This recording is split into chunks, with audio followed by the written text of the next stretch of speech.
Good morning and welcome to another episode of Unscripted and Unchained RPG Review. I am DM Bloodworth, and as you can see by the graphics, uh, I'm sure you will obviously notice this title, and I know it's going to be very provocative and possibly even controversial. But having seen Honor Among Thieves last Sunday, and then following that up with my AD&D First Edition campaign session 84 on Thursday, it really started to make me think about what some people have been arguing is that Honor Among Thieves is going to be a big draw to new players coming into Dungeons and Dragons specifically. And after having seen the movie and going through my experience Tuesday night with my game session, you know, I started to think about the fact that I believe this is going to have what I call the Honor Among Thieves effect.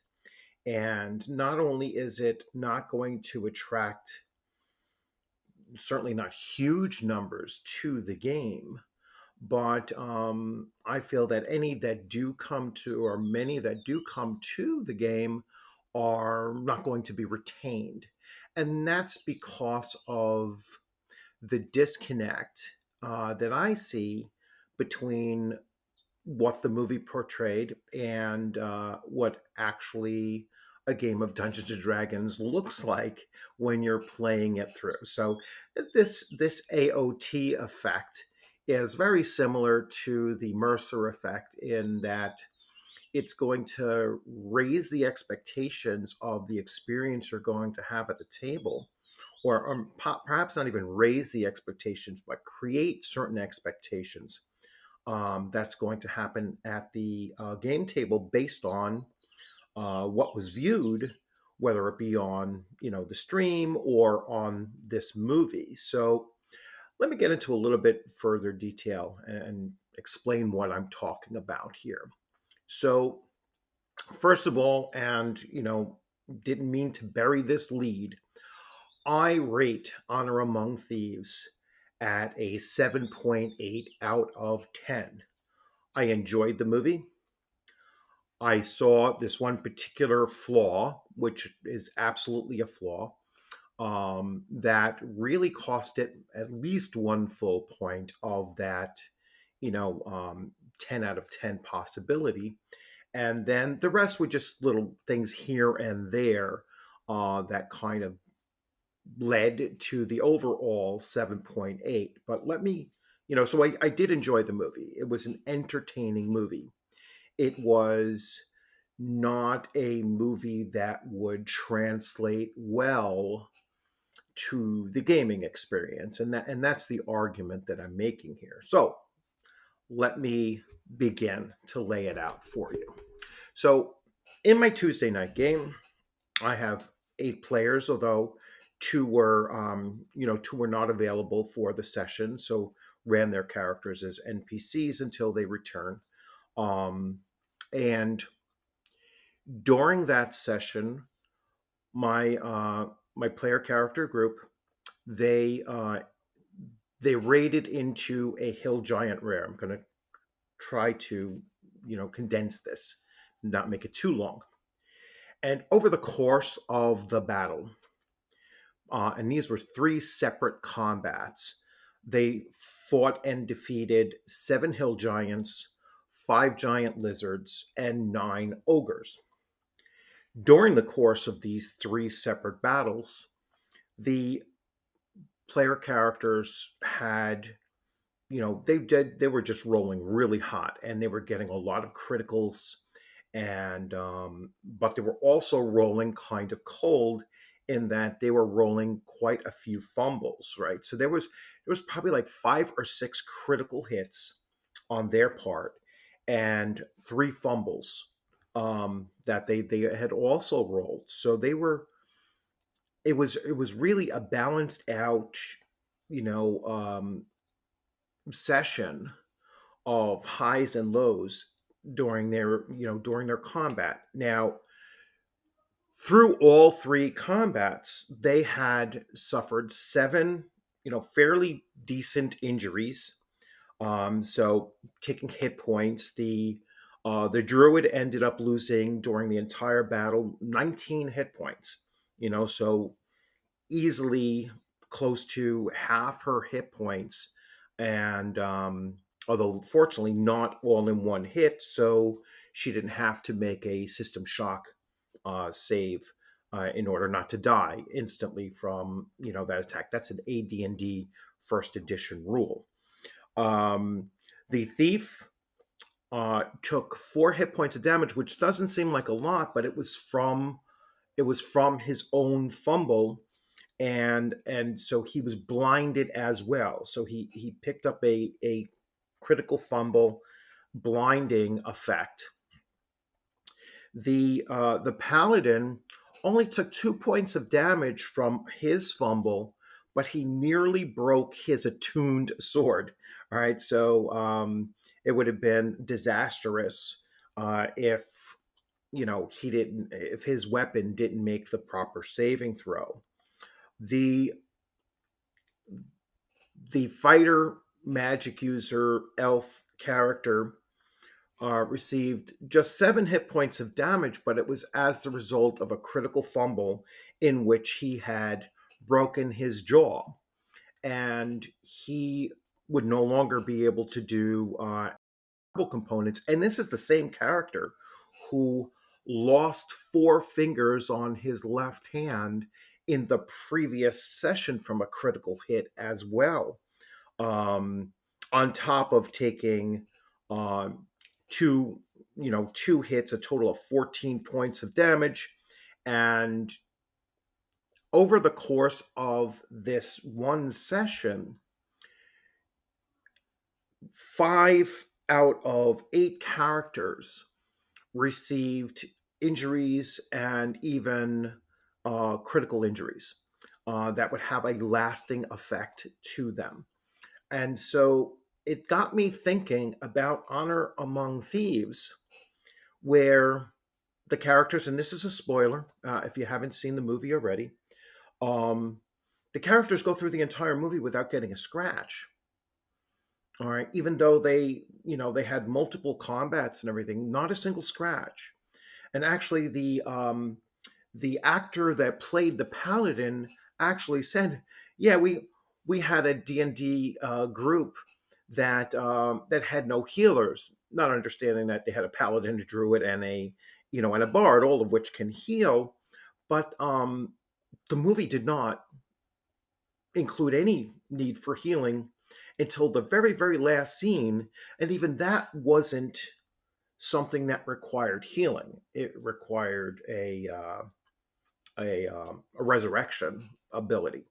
So the point is that if you're watching this movie and then you're looking to go to a game session, for the first time perhaps, you're probably sitting there and wondering, well, wait, what? I got hurt. My character is injured. I've been dropped to zero and I'm unconscious. I mean, I didn't see that in the movie. I didn't see them. I didn't see them get a scratch the entire movie, and that's the disconnect that that's going to take place here. I don't even think they got dirty in the movie. It was like, their hair didn't even get messed up in the movie. It just was such a disconnect between what they're doing and in the movie, and then what's going to happen at your table, that I think it actually does a disservice if the purpose is to attract new players to Dungeons and Dragons or any other role playing um, table, because they're not going to experience that. They're not going to experience a story being told where their characters run through the entire thing unscathed. I mean, looking back at my character group, I mean, there are On 17 separate occasions, my group's characters had to make system shock checks, otherwise they die. So in 84 sessions, 17 times, they've had near death experiences.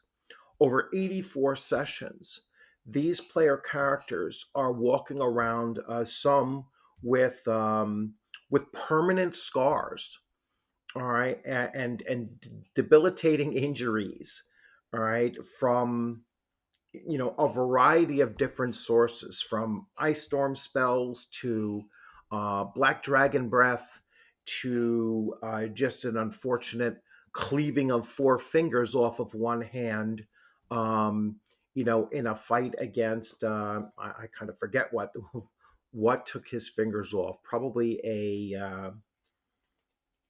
geez, I forget now. I'd have to go back and look at the notes and see what actually took off his fingers. But this is the kind of experience that players at the table experience all the time, right? They experience their characters taking injuries.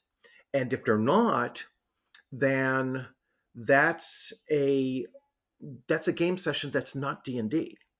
That's a game session that's running a story, without having to deal with hit points and taking injuries and having to heal and doing all of these variety of things. So overall, like I said, I am going to label it the AoT effect, the Honor Among Thieves effect, in that it is going to create an unreasonable expectation that new players' characters will be able to go through an entire adventure, without having to worry about spell economy and healing and access to healing and taking injuries and potentially taking injuries that are debilitating injuries where they will lose the use of an arm, or they'll lose their ability to cast spells until they have some kind of a restoration cast upon them, and have or do other things as well, whether it be limited wish or anything along those lines as well, to make their character whole again and ready to adventure once again. So, on several occasions in my campaign, player characters were laid up for a week because they went into negative hit points and then fortunately survived, were brought back to zero, but then they have to take a full week of nothing but bed rest before they can even start to heal those one hit point per day kind of things. So, and then they're also available to get, spell healing at that point too, after the first week of complete and total bed rest. So these are the elements of gaming that were not portrayed at all in the movie. And that was my biggest takedown of the scoring for this movie. That I immediately recognized was like at the very end. I was like, no one got hurt in this movie. Nobody even got dirty in this movie. It was just a one one action scene to the next, to the next, to the next, without any consequences or visibility of the fact that they just went through all of these various combats and everything. So, again, I'm not telling you not to see the movie. I'm not telling you it wasn't a good movie. It was an entertaining movie. 7.8 out of 10 is far higher than I was expecting the movie to be. But, just be on the lookout, if you're going to get new players based on the fact that they had watched this movie, and they said, which I don't think there are going to be very many that saw this movie and said, "Hey, I want to start playing D&D." But if they do, um, there's going to be that wall that they're going to run right into and say, "Hey, wait a second. There's an action economy. There's hit points. There's injuries. There's healing spells that need to be applied." and there's the possibility of having permanent injuries that my character can be be conditioned with. And so um, it's just, I know that they didn't make this movie to be a true reflection of gameplay. They can't. I mean, let's be honest. That wouldn't translate very well in the movie. However, you can expect viewers of this movie to then come to your table and and be happy with the same, well, with the experience that they're going to have when it's solely based on what they saw in the movie as well.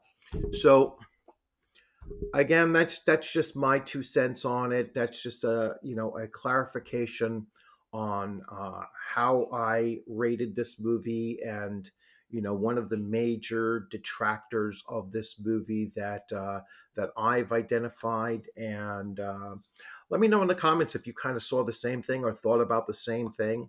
um, I will do, after the movie releases officially, I will probably do one final video on Honor Among Thieves and talk about what I think they could have done better in order to achieve that goal, to bring new players into the hobby, if that was truly their intention with this movie. And so I'll get to that after the movie has had its full release. So as always, thanks for stopping in. If you like this video, please give it a thumbs up. If you don't like this video, please leave it in the comments and say, hey, I don't agree with you. This is why, and go into it. If you like this video, and tell me also why, what you liked about it. Did you feel the same way having seen the movie, and thought that, hey, there were a few things they could have done much better and much more aligned with the game than they did, with an understanding, like I said, that cannot be, one for one, um, total mirror image of the two. And as always, be safe out there. Enjoy your upcoming weekend. I know this is only Thursday. I'm already in weekend mode because I'm getting ready to go away. And as always, I look forward to seeing you on the gaming screen sometime soon. Take care.